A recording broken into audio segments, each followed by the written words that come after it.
Hey, Mikey, I got a joke for you that's so funny it should be illegal. You ready? Yeah, you know what, Mr. Robin? Your joke should be considered a hazard to public health and declared banned content by the feds. No, really. This is a good one, and it ties up tightly to our episode today. I will not allow you or the federal government to deny my right to start these podcasts with cringe jokes. Whatever. Let's hear it, I guess. You know my friend, Wiley Pymore? Oh, you and that guy. Have you ever noticed that he looks almost exactly like the late, great country singer Conway Twitty? So Wiley once took a job as a preacher of a small church out in the...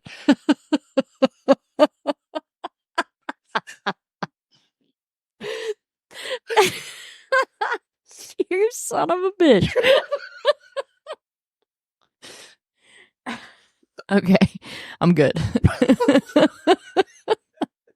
Oh, I'll do that part of it. You're going to have to. I lost my cool. You know my friend, Wiley Pymore? Yes, I happen to know him well. Have you ever noticed that he looks almost exactly like the late, great country singer Conway Twitty? So Wiley once took a job as a preacher of a small church out in the Texas Panhandle, somewhere near Dalhart, I believe. After settling into his house, he decided to introduce himself to some of the members of his congregation. The first stop was an elderly couple. He knocked on the door. The woman answered and yelled, "Conway Twitty! Pa, come quick! Conway Twitty's come to visit!" The minister said, "No, ma'am. I'm the new preacher here in town. I'm introducing myself to my parishioners."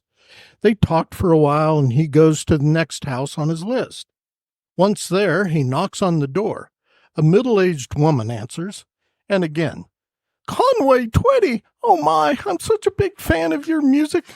Again, the minister has to tell her, "No, ma'am. I'm the new preacher here in town, and I'm introducing myself to my parishioners." They talk for a while, and he leaves. Now, obviously, things aren't going according to his original plans. So he decides to try one more house before he calls it quits. When he arrives, he knocks on the door, but there's no answer. He waits a minute and knocks again. Then hears someone running toward the door. It opens to reveal a beautiful redhead, still dripping wet from the shower, wearing nothing but a towel clutched in one hand. Her eyes widen and she lifts both hands to the sky, dropping the towel. "Conway Twitty!" To which Wiley responded, "Hello, darling." Oh, I think I saw that coming.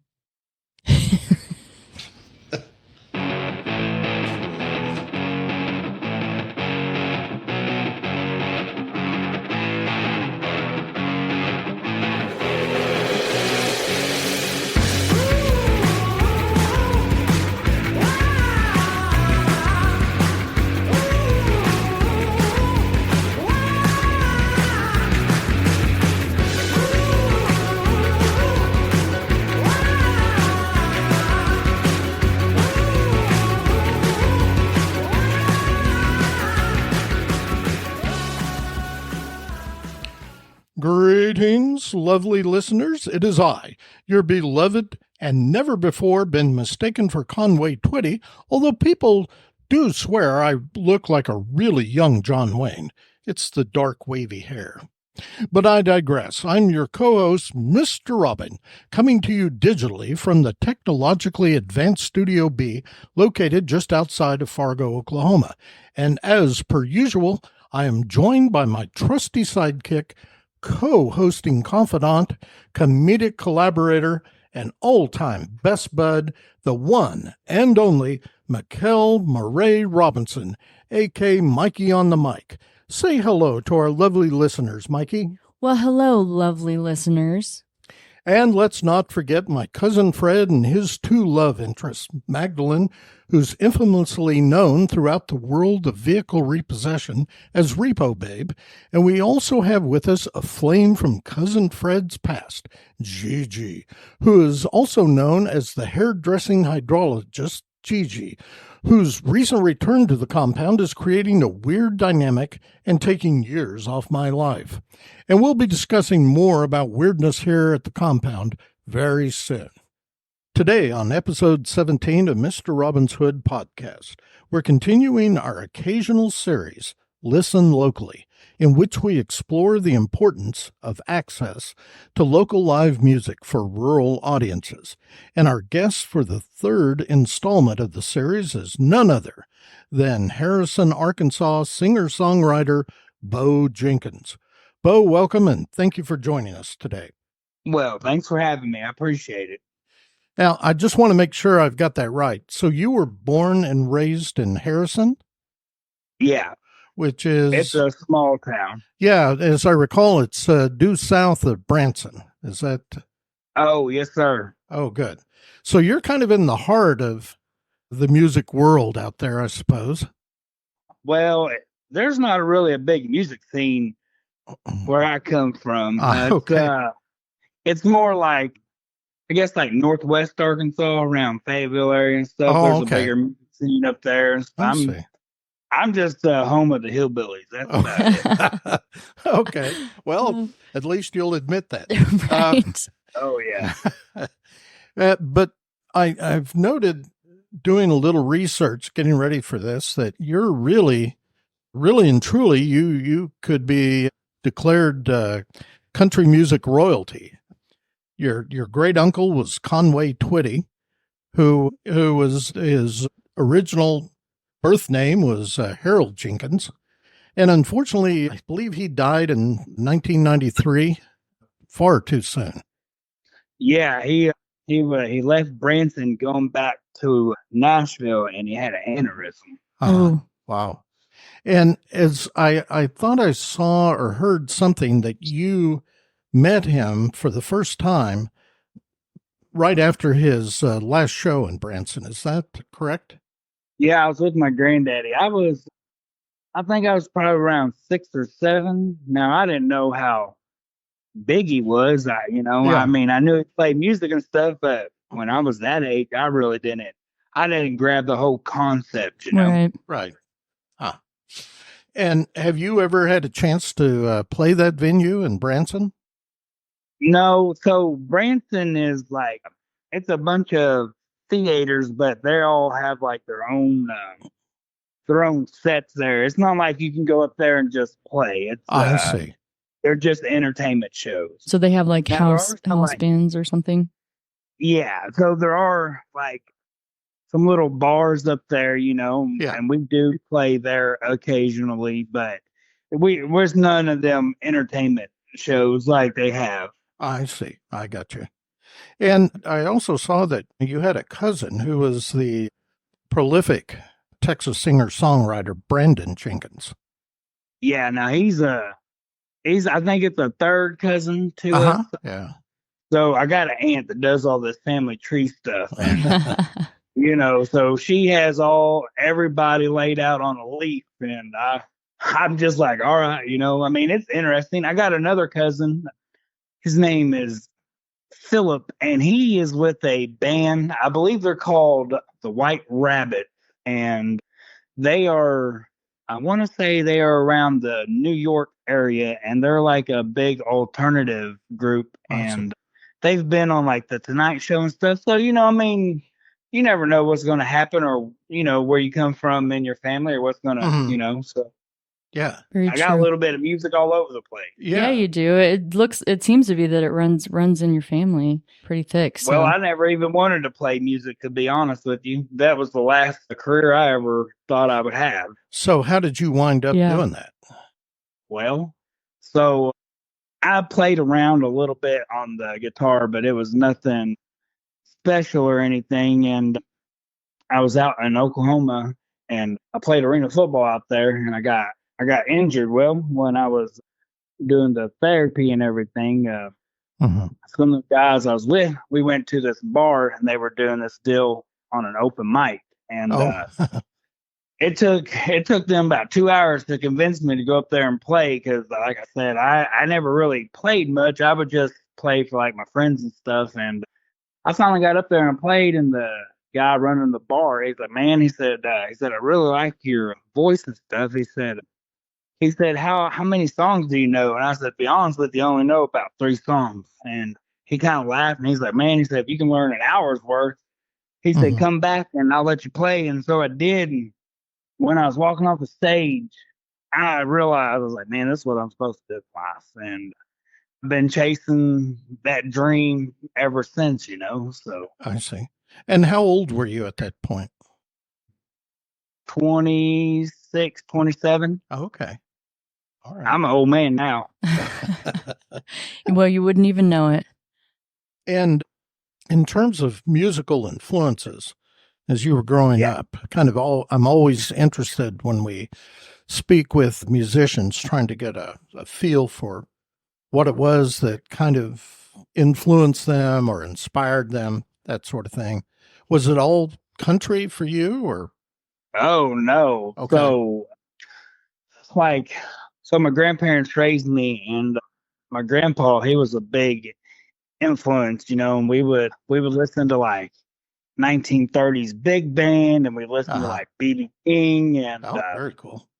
some Elvis and some Conway, and I mean, he was all over the place. But then when I got old enough to like get my own interests, I was into like punk alternative music, like Green Day, Offspring, and the Butthole Surfers, and Metallica, and Guns N' Roses, And then when I really started playing, the first group that I was in, we were kind of like, I don't know, kind of like a rockabilly bluegrass, and like we were playing some shows, but like we weren't really getting anything. And then I swapped over because by that time I was listening to Cross Canadian Ragweed and Bart Crow and Casey Donahue and all them, that Red Dirt scene. And so I was like, man, I'm gonna try to influence that, and like where I'm from, that stuff was unheard of. Like nobody even knew who them guys were or anything. So I started crossing over into that and like doing my writing skills over into that, and then I've been doing that ever since. And I mean, this paid off. It's still not as popular and like Arkansas and Tennessee and stuff, but like it's catching on. So like I try to focus in like Texas and Oklahoma and Kansas area, playing it because that's where I saw music is really enjoyed at. Yeah. And how did you learn to play the guitar? I mean, did you just pick it up and start messing around? And I learned by ear. I never had a lesson. So there's been times where I was out in Nashville and I was playing with these guys and they all play with sheet music, telling them where to go. And I just kind of sat there and I was like, yo, I don't know how to read this stuff. I was like, y'all just start playing and I'll fill in. And, so I mean, like, there's times I wish that like I should sit back and sharpen up my skills, but I've came such a long way in learning my own. I got my own picking style, and my lead guitar player, he's phenomenal. He can play anything and everything. It can be blues to jazz to reggae. I mean, I don't care what it is. He can play it. You don't even have to ask him. He just knows how to do it. And I was telling him, I was like, man, I may get with you and give me some lessons on some little lead stuff. And he was like, man, he said, be honest with you. He said, you're the best rhythm guitar player that I've ever had the opportunity to play with. He said, the way you do it, he said, it just fills the big holes to where a lot of guys, you can tell they're just simple picking. And so, I was like, well, I've done good then. Yeah. Yeah. Well, there's a lot of musicians that I've talked to because I, at one point, was in the radio business. And so I interviewed some bands and stuff. And there's a lot of them that they don't read music. That's how they know how to play, is just by ear. So I feel like if you just have that in you and you just go with it, it's just as good as being able to read music, in my opinion. So, and like I feel like you get more feel and soul out of it if you're just playing it instead of just reading a piece of paper. Yeah.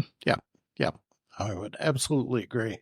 Now, you kind of hinted there, and I want to back up a little bit and pursue this, that you had spent some time in Nashville.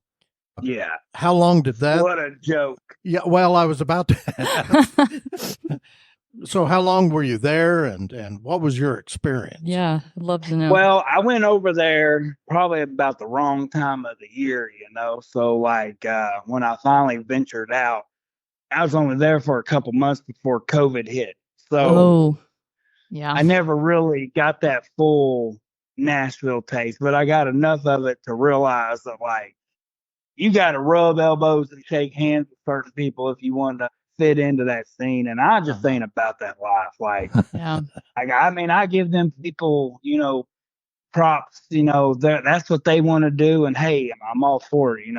I'll support another musician. But when it comes to like changing up who you are and like the style of music you play to like fit into like what they want, I just ain't about that. And I really believe that that's what, Red Dirt Country is all about. It's not being a sheep or like, a cop somebody else. It's being yourself. Yeah, not conforming to societal's expectations, because really at the end of the day, you do your own thing. You'll find your niche of people. Sometimes it's hard, but you'll find them. And if it's right, it's right. Yeah. Oh, yeah. I don't know if there was a musician, he's kind of faded out into the past, a guy named Sean Mullins. Oh, I remember Sean Mullins. And I've heard that name. Yeah. And he wrote a song. Is it Lullaby? That's it. Yeah. And there's a line in there where he's talking about what a pain in the ass it was to be a musician in Los Angeles. And he said, everybody in, LA, they've all got a plan. It's kind of like Nashville with a tan. Oh, yeah. I remember that line. Cool lyric. Yeah, that was one of those one-hit wonders. Yeah. So the band that you're currently with, the 357s, how long have you been playing with them? So Joe, my lead guitar player, we've been together for 10 years. Now, not a solid 10 years, but because Joe has been in other groups, but Joe and I went to school together, and so we've known each other, since the late 90s. But then my bass player Brady and the drummer Kent, they are out of the Springfield, Missouri area, and we've all been together for about a year. There for a while, I went on like a solo break. I was just doing a lot of solo stuff, and I was trying to write new music, and then I wrote out a whole new album, and I told Joe, I said, man, I'd like to get back with a full band and hit the road again. And so we've been together for about a year, and it's been real good. We travel all over, and the pay nowadays is so, and I get where like these bars and stuff are coming from, like economies change, so the pays change. And so I do all the booking, and I do like everything for us, like scout out where we're going to go and plan it. And I came into a lot of places recently where they're like, well, why do y'all charge so much when these other guys will do it for like $300 or $400? And I try to tell them, I said, well, I was like, you can pay $300 or $400. I was like, but when you pay more money, you get more quality. And I'm not saying that the other guys aren't quality. I'm just saying, like, you got to set a standard for yourself. And I try to be as professional as I can. I try to put on the best shows that I can, and so like you're just paying for what, if you go out and buy a vehicle, if you buy a $200 vehicle, well, it's only going to get you so far. If you buy like a $60,000 vehicle, it may get you a little further, Mm-hmm. Yeah. So you're kind of the manager as well as the I guess lead. I do it all. Yeah. Well, sometimes you got to. Yeah, it's interesting. I used to write for the newspaper here, and a lot of times I'd interview musicians coming into town, and I always pose that question. Do you do self-management, or do you have a company or a person who, and far and away, the answer I almost always got was that they were doing their own management, just like you, booking the gigs and, collecting the money at the end of the night and that sort of thing. So And I was going to ask you about that, but you jumped out in front of me there. So, Well, and like I actually have, let's say, booking agent or booking agencies, however you uh-huh. want to say it, and like there's several of them that I guess you can say I'm affiliated with, but I do more booking for myself than what they do, and and I don't know the ins and outs on like how they operate, but I'm just short and simple with people. Like I tell them like, hey, we're a red dirt band. This is where we're out of Northwest Arkansas and we travel for this much. And, I just sometimes cutting out that middleman to me is just so much easier because right. when they get involved, they are like, there's these crazy contracts and then it's simpler if I do it myself. Now, don't get me wrong. If I had somebody full time doing it for me and like it was everything what they said, then I would be all for it. But man, sometimes these people they give you dreams that just aren't realistic. Right, right. Like I can get you here and I can get you there, but it's going to cost this much, and then we take this much out, and I'm like, why would I do that when I just try to do it myself? Right. Yeah, sure. And are you a full-time musician now, or do you have it side? Unfortunately, yeah, I'm poor. Yeah, it's the starving artist. That's a real thing. Yeah. And what about the rest of the band? Are they?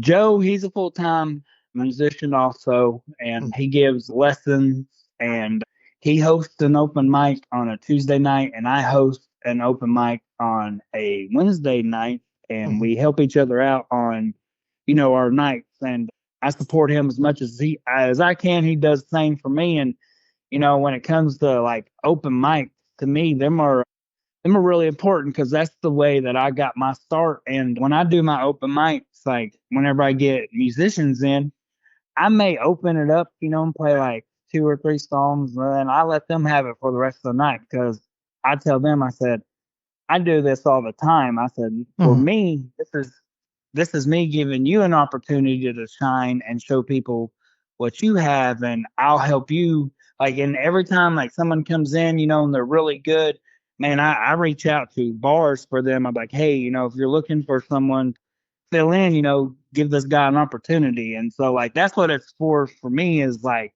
I just want to help that other dude out that wants to do what I do, but may not have the same opportunity or the outlets to reach out to people. And so like, that's what it's all about for me is just helping them other musicians. But yeah, and then the other guys, they all have full-time jobs. So, like I really appreciate them because a lot of times they have to take off work when we head out, and they probably lose the money every time they take off work to go play, but we have a good time.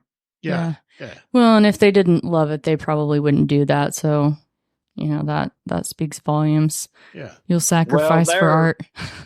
They're leaning on me to make it big. That we just came back from Central Arkansas, and they're like, I hope you get a contract soon so we don't have to work. And I just said, man, you and me both. Yeah. Yeah.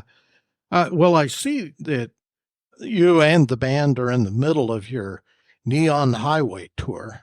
Oh, yeah. And that's going to keep you guys on the road until at least mid-October, right? Well, I'm booked out all the way until the middle of November. Oh, okay. There's some dates on there that I needed to update and change locations because the locations got crisscrossed, but that should be updated anytime soon because I just realized that like that's probably been out for a few weeks, and then the other day I realized, oh well, there's towns on there we're not in. We're in a different town, but that's all right. I got to update it. Yeah, brother, I hear you. Yeah, we keep a podcast schedule for ourselves, and a week after I put that out and share it with Mikkel, suddenly I realized that half of those have changed for one reason or another, and so you're back. Okay, let me scratch this out and write something else in. Yeah. I get it. And sometimes you get double booked, and like now that's a nightmare all within itself. Yeah. Because like when you talk to like these bars, they may have like 2 or 3 people doing the booking, and then they don't talk to each other, and then next thing you know, you show up and there's another band there, and you're like, hey, we got a problem. Yeah, I could see that. But most importantly, I guess after you do a swing through Amarillo and New Mexico, you're going to end up back here in Woodward for another another gig at the Patriot Pub, or as I like to call it, the Pat. Yeah. So Mr. Robbins named it the Pat. So the Pat. So I like that. So when you're up on the stage and you do that bit where it's like, how's everybody at the Pat tonight? I'll be sure to let you know, Robin, because I'm going to be at that show. Actually, Beaux played twice at the Patriot Pub. First you played, it was just solo, you and one other guy, I think. And then we had the full band back, and we're going to have the full band back again in September on the 7th. So we're really looking forward to that, because I've witnessed it twice. You put on a great show. It's super enjoyable, and it is definitely quality. Yeah.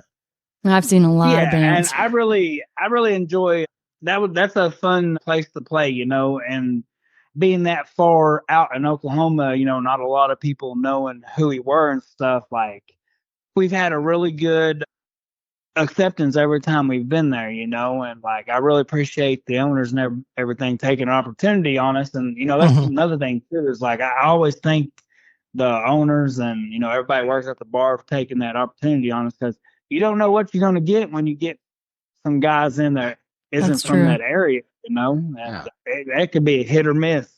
That's true. Yeah. Now, And so, I'm almost embarrassed to ask this, but I'm going to anyway, because I'm kind of a shameless guy. I saw in some of your, or heard in some of the interviews, and I think I saw in some of the online content, I've seen you guys listed as both country and red dirt. Do you, and I hate for anybody to pigeonhole themselves, but do you consider yourself strictly a red dirt band? well, I can't say that, because our music can go anywhere from rockabilly to southern rock to country to red dirt to folk, bluegrass. Like, I was telling Joe the other day, I said, man, I need to purchase another banjo and start playing that banjo again, and then we could do a little bluegrass in them sets. And you know, so I don't really know how to label us. Like, when people say, what do you play? I'm usually just like red dirt / southern rock, and that just kind of fills it in, you know, instead of being like, oh, we're 17 different genres, you know. Yeah. Well, if I recall, you even play some covers of, I think, did you play a cover by Blink-182? Kind of put your own spin on it. Marcy's Playground. We did. Oh, that's right. Sex and Candy. Yeah. Oh, no kidding. Yeah. I love that song. That is a great cover that you guys do. I just love the way that you guys have taken that and made it your own. So you even get a little bit of that, which everybody's always like, whoo, really excited and stuff when those play. You know, like all night long, we're playing like, you know, country music or, you know, whatever. And then I throw in some of like, well, we'll even do Sublime. And, yeah, I think you did that too. That's right. Oh, that's awesome. And it just blows people away because they're not expecting. They're like, okay. It's really cool.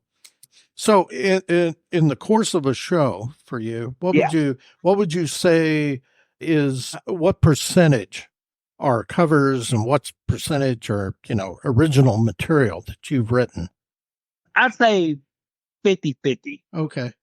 But you're never going to know what's a cover and what's an original, because like all my stuff I had this guy the other night, we were playing at this bar, and the bar manager, he was like, did you write all them songs? I was like, no, some of them were covers. He said, I couldn't tell. He said, y'all stuff is so good. He said, everything you played sounds like it should be on the radio, you know? And I was like, man, I really appreciate that, you know? And he said, we get a lot of dudes in here that do original songs. And he's like, you can tell they're originals. He said, but with y'all, he said, I never knew. He said, I wanted to tell you're a really good songwriter. And I said, well, I appreciate you. I said, I base a lot of my stuff all on, like, you know, real life events or something I've lived through, because it's hard to write fictional songs that like if they don't really portray me, I don't know how to put my heart and soul into them, you know? Right. Yeah. Right. Understand that. Yeah. And that's why, like, you know, a lot of them Nashville boys, I hate to go back to this, but a lot of them Nashville boys, you know, they got people writing for them, right? Yeah. So, Sure. and I mean, I get it, you know, if somebody writes a song and it's a hit, then you're going to play it. But that's hard for me if I don't know your feelings on what it was. Like, I just don't think I could justify something like that, you know? Yeah, I understand that. That brings me to something I experienced that kind of plays into this. When I was in radio, we'd go to this conference and they would have songwriters come and play their songs, ones that were just famous, like this. So Amarillo Sky, this songwriter, he wrote it. You would never known that it, wasn't his song because he got up there and he played that song better than I've ever heard that song in my life. And it dawned on me just that some of these songwriters they're writing songs based on their personal experiences too, and then they're passing them off to people and they're making them huge. But then you hear the actual person who wrote the song play it, and it's a whole different vibe. So there's a lot to be said for that. I've really experienced that. Now, I've had people ask me before, like, yo, would you sell a song or let someone else do it? And I've always been quick to be like, hell no. And it's only because, like, I just don't know if they're going to put in the same feeling that I put in it, you know? But, you know, I'm like, man, I can't be like that. If somebody gave me an opportunity to, like, buy a song, you know, I'd probably do it. But at the same time, then I'm like, well, damn, though, I want to play it. You know, right. I'm just selfish. That's it. Well, but, I think maybe some of those people that are songwriting, that's all they want to do. They don't want to be up on the stage. So they're compromising that way in a sense. But I understand where you're at because I feel the same way. I wouldn't want to, with my poetry, I wouldn't want to write something and then somebody else get up there and read it. And I'd be like, that's mine. So I get that. Yeah. Yeah. There's actually this guy one time, he came to a show and he heard my song Heading South. And a couple of weeks later, he comes back and he's playing that song at this little dive bar, you know. And I was sitting there listening. I said, man, that's my song. And I walked up to him and I said, hey, man, I was like, I appreciate you doing it. I was like, but, I said, with all due respect, I said, I would really like if you wouldn't. And it's not, he did it so poorly that to me, it just like, it took away the whole story of that song. And I probably shouldn't have been like that, And after I said that to him, I rethought it. I was like, man, I should have said nothing. But it was just like, man, he just kind of butchered my song. And I guess I just took that personally. Yeah, and I got a little offended. That. But yeah, and I shouldn't have been like that, but you live and learn. That you do. Oh. I can relate to that. And how many shows are you guys doing a year? How long? Well, so I try to play like Thursday through Sunday, and then like I said, we host them open mic on them prior days, and so I don't know. I just try to play as much as I can because every dollar counts to bills and stuff. Sure, of course. Yeah, especially since this is your career, so yeah, all that matters. And are you still doing the solo acoustic shows, or is that pretty much behind you? No, I'm still doing solo gigs too. Okay, so you keep yourself busy. Oh yes, sir. What's the farthest that you guys have gone to play a show? Solo, I went to West Virginia.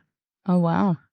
And I did a little run through Ohio, Pennsylvania, and West Virginia. When you say that, you're like, gosh, that's far. But Ohio, Pennsylvania, West Virginia, they all sit together in this little corner. So, I think it was like 18 hours, I think, was the drive back home. But it really wasn't like that far. And then probably west, we're heading out to Arizona coming up pretty soon. So that'll be a good little run. Now, we also got some stuff working in Idaho, corner Colorado and up in like Montana and South Dakota and stuff like that. And I'm trying to. There's a couple bars up in the state of Washington that are trying to get us up there. Now, how these people hear about us, I don't know. They're always like, "Man, I caught you on the radio, and like I really dug your music." And I'm like, "Yeah." I said, "Man, it's fine." I was like, "But see," and then that's where like pricing comes in, because then like so I try not to shoot myself in the foot with pricing, because like I said earlier, some of these bars they just can't afford high prices. So I set my prices for about.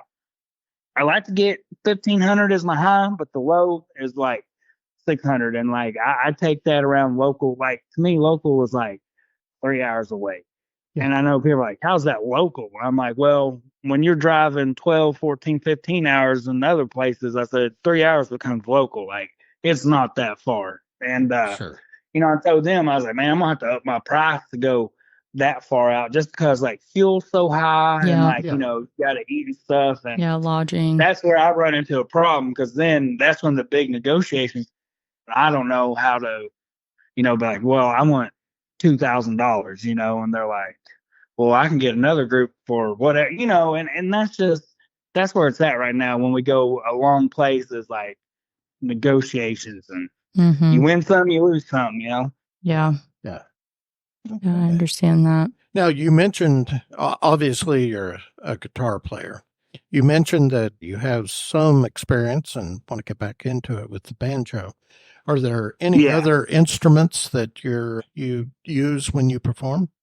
The mandolin. Okay. Now I haven't played the banjo or the mandolin in a while, since I was in that bluegrass band, but every now and then, like I like to go pedaling around like an old man, and I like to run at the pawn shops and stuff and just see what they got. Yeah.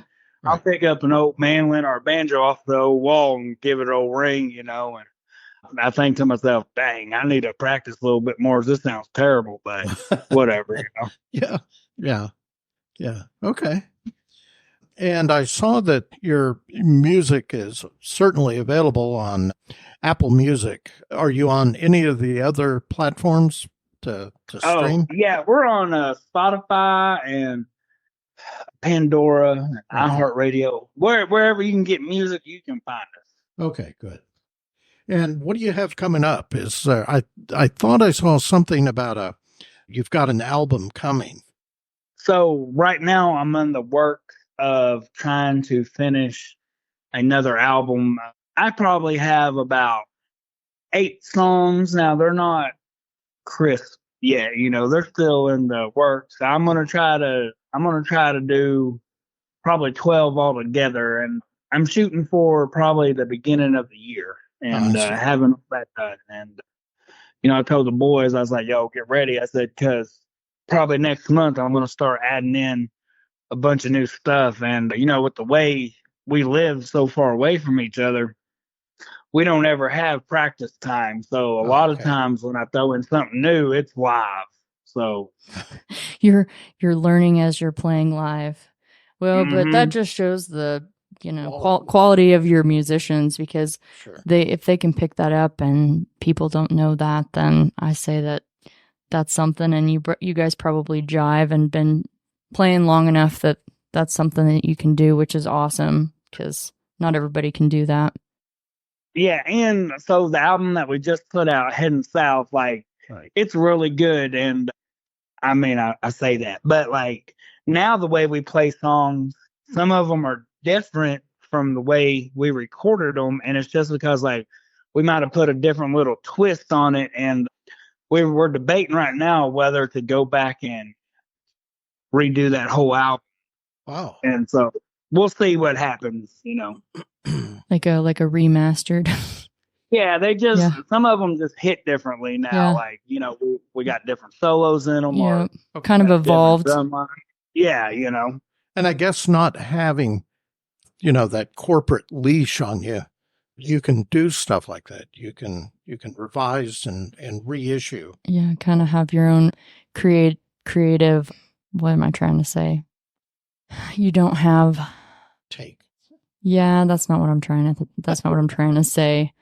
Like creative freedom. That's what I'm trying to get out. That you have creative freedom. And to me, that's super important because I feel you on that, Beau. If somebody was telling me, no, you need to be like this to be big, it's like, well, then I don't even want to be big. Like, staying true to those roots. So if you go like, so let's say if we were with like a label, right? Then the recording would be on them, so we could spend all the time we wanted to. Like when we did this last album, it was right around $1,600 out of my pocket. Right. So, like when we go in there, it's got to be tight, and I want to, we can only do like 1 or 2 takes per song, or then it's going to start going up, Right. So that is true. Okay. Yeah, a lot of dudes, they do stuff at home. Like they got all these programs out now where like you can record at home or whatever, but I still like going in the studio. It's just, there's certain studios that like they have a nostalgia about them, and I just feel like you get a better quality. But that's just me. And some guys will argue with me and be like, oh, I get a better quality at home. But I guess that's just whatever you like, Yeah, and I'm going to tell you, some of those guys spent more than $1,500 on the equipment to record at home. Yeah. So, there is that. And then also in the studio, they're designed for the best sound because there's a lot that plays into that as well. So, yeah, like I had a guy a couple weeks ago sent me an email. He was a producer in Nashville, and he's like, "Hey, I really like y'all's sound." He's like, "Next time you record, I'd like if y'all came out to the studio or whatever." Uh-huh. So I was like, "Oh," I was like, "How much?" And he's like, $2,000 a song. I was like, wow. Man. I was like, I'll hit you back up in a year or 2. Yeah. Yeah. Wow. So much for But Nashville. I mean, I guess you get that Nashville sound though, but I'm not looking for no Nashville sound. Yeah. Yeah. Good. Yeah. Sometimes you're just paying for the fact it's in Nashville, Yeah. I hate to say it like that, but.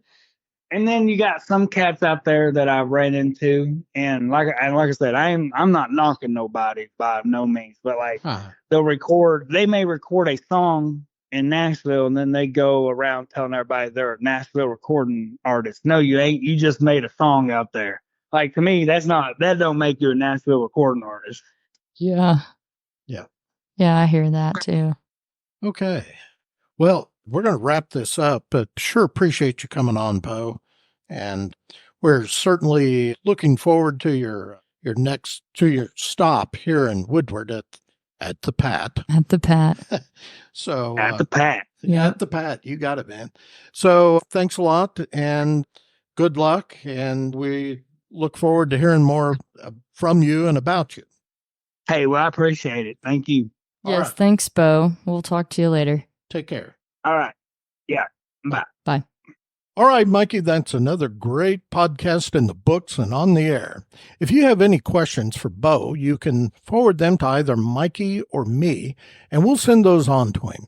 You can email us at mr.robin@mrrobinshood.com or mikey@mrrobinshood.com.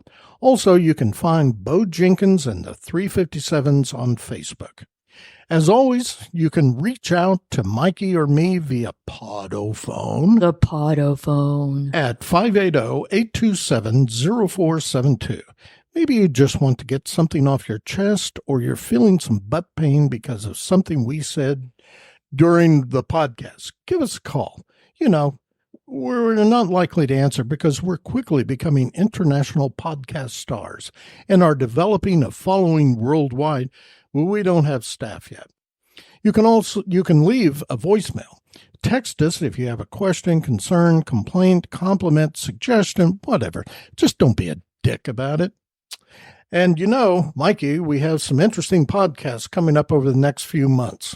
We do. We are really planning some pretty cool interviews for you. Yeah, well, and some stuff with just you and me. Yeah, and some Lone Ranger podcasts. Yeah. Okay, so in September, we're going to be back here in Studio B, and we'll be recording our Halloween program. which I'm stoked about. Yeah, that's going to be I wild. love Halloween. I love Halloween. And then later, also in September, we'll be recording what we're calling the poetry session. And Because you're a poet and you don't know it. But Mikey will be issuing another book of poetry on Halloween. On Halloween. Year. And so this we'll is Halloween. Yeah. So we'll be talking a little bit about that and probably discussing some of the dynamics of creating poetry and what goes into it, and of which Mikey, of course, is an expert. Hardly. But I'm going to fake it. No. I'm excited to talk about poetry. I just don't think it gets enough exposure or time in the world of conversation, let's say. There you go. In October, we actually have Candy Brosman we're going to bring in, and she is an expert at marketing. And among many things, really. Other things, really. We'll be learning more about that, but she's the executive director at the Woodward Arts Theater. Yep. And she's actually been there a year now. Yeah. Yep. So, and we're anxious to get Candy in here and hear what she has to say. So if you've got a new sort of startup and you can't figure out, you're not getting any traction on it, Candy, maybe she can drop some hints as to how that can happen. But the one I'm really looking forward to is in November. Me too. We have New Jersey Ingrid. We'll be interviewing. That's what we're calling her. Yeah, that's what we call her. Ingrid is a writer, and she wrote an article for Scientific American on turning dreams into creative sort of content. And I'm really anxious to hear what she has to say. And it took us a while to finally convince Ingrid to come on here. And she was afraid she'd But now that we're becoming embarrassed. World podcasting stars, we're getting people we never thought we could. And then December, we hit our 1-year anniversary with this train wreck of a podcast, and we're going to have an anniversary show, and we'll get people to call in and maybe have some of our guests from over the previous year come in, and it's going to get pretty wild. So you'll sure be, because we're going to stay weird. You bet. And that'll actually drop in January, which is great.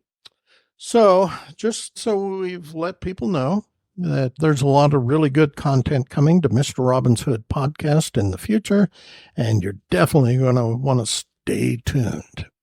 So we'll close now by reminding everyone, as we always do, to stay hungry, stay foolish, and most importantly, stay weird.